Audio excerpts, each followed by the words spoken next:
Hey, thanks for running with me. Today, I'm out on an easy 10K.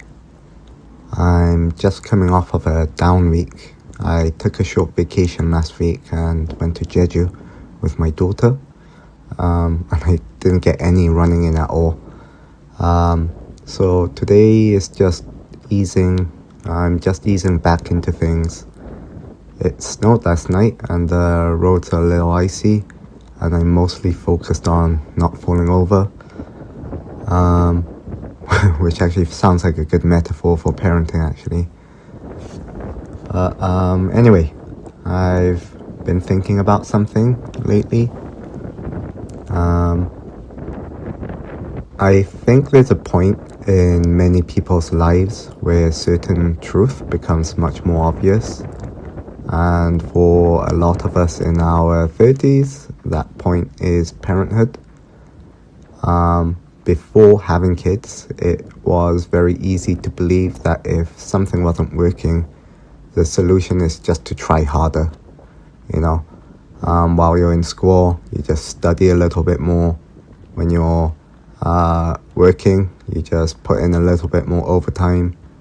You add one more thing, you stay up later, you push past tired, and for a while, it actually works. But I've realized becoming a parent changes the math a little bit. That time suddenly feels much more real. In the sense that you don't really lose the ability to do the things you did before, but it's that the price of doing those things, it goes up. So an extra hour at work, it doesn't just cost an hour. You're doing the math in your head. It costs energy, patience, attention. And overdoing something, it doesn't just make you tired, it makes you less present. Parenthood doesn't take those options away, but it just forces you to choose more carefully. And for me, this showed up in small, ordinary ways.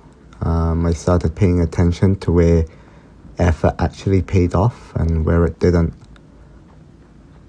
There were some things that gave a lot back for a little time, and others took more and more and didn't really return anything significant.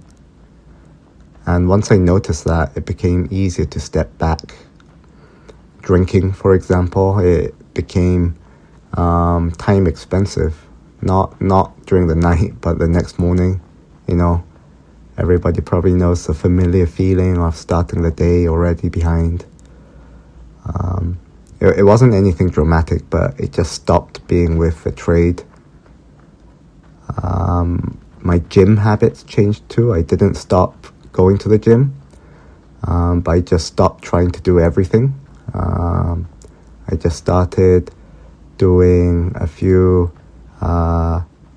basic movements that covered most of what I need. I started getting into minimal training. Because everything beyond that, it costs time and recovery. Some things, though, still felt worth protecting, and currently running is one of them. The returns are still very real. It gives me energy, often more than it takes away. So for now, it stays. And parenthood has its own version of this too. Sometimes more just isn't better. More activities doesn't mean more joy. More toys doesn't mean more play. And more effort doesn't always mean more connection. I think what seems to matter the most is presence. And presence doesn't really improve when we're stretched thin. It improves when we're rested, when we're calmer, and not carrying extra weight that we don't need.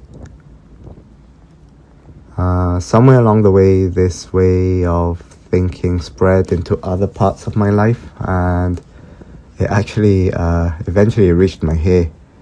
I realized I was spending time and money maintaining something that wasn't really giving much back anymore. It wasn't like a huge problem. It just wasn't important. So I actually shaved my head at the start of the year. There was no big reason. It just stopped being worth the effort. And I think that's the point of diminishing returns. Or more simply, it's the answer to a question I've been getting a lot recently. It's why I shaved my head. Again, thanks for running with me. I'll see you on the next run.